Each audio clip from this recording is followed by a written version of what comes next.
should we dismiss Amendola's comments about Brady-Belichick and the Patriot Way?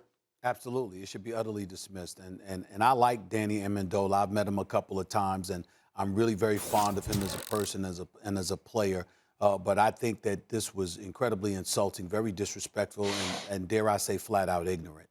I'm going to hand it to Max and Jeff by simply just throwing out a couple of numbers. And I understand, and I'm not leaning on, I don't normally lean on numbers like this, but I think it's incredibly important to point out. Danny Amendola started off his career in St. Louis.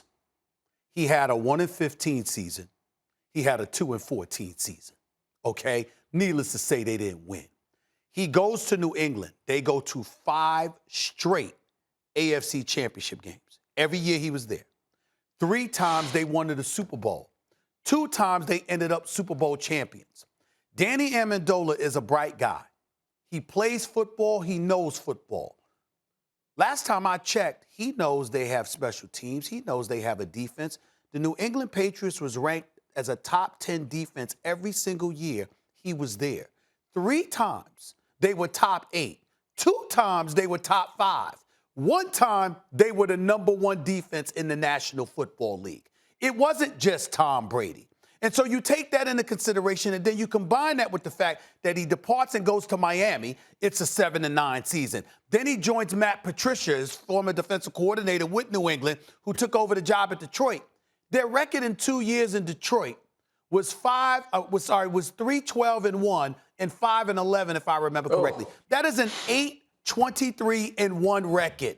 How the hell are you going to just ignore Bill Belichick and bring up this year when they started off the season with 9 different damn dudes saying we ain't going to play because of COVID-19, which included Patrick Chung and Dante Hightower? How you going to do that? That's shade very, very flagrantly being thrown on Bill Belichick, and I think it's unfortunate that he would choose to do that because the facts do not support what he's saying. I think it was wrong for him to say that.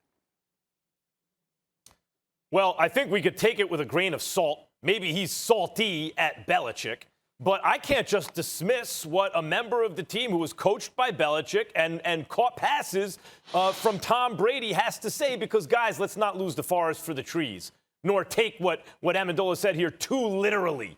You know, really what's going on? There were 2 camps. Look, we all know Brady and Belichick were great together, and they both deserve credit. Like, we don't need to repeat that constantly. But there were 2 camps, and this is the greatest sports debate of the 21st century. This and Jordan or LeBron, right?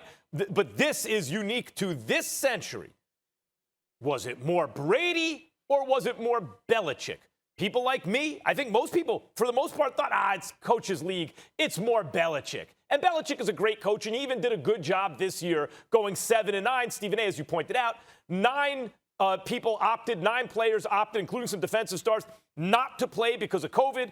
There were some serious injuries on the team, a brand new quarterback. They couldn't practice again, blah, blah, blah, blah. 7-9. Pretty good job by Belichick. Brady's in the Super Bowl. Brady stacked the deck in his favor, didn't leave Belichick with a quarterback, put himself in a perfect position. That's true. He's in the Super Bowl. A lot of quarterbacks you could put in Brady's position, they wouldn't be in the Super Bowl. So I take that as a small piece of evidence. It doesn't end the discussion or the debate. Let's see what Belichick does in the future. But right now, Brady looks very good. Right at this moment, Brady looks better than Belichick. And if you're Camp Brady, which I think Amendola seems to be, so you can take it with a grain of salt. Come on, man. You're downing the coach. You're making the point that players play and coaches coach, so the coach doesn't tackle anyone. He doesn't have value. Come on, stop that, Danny Amendola. Thanks for watching ESPN on YouTube. For live streaming, sports, and premium content, subscribe to ESPN+.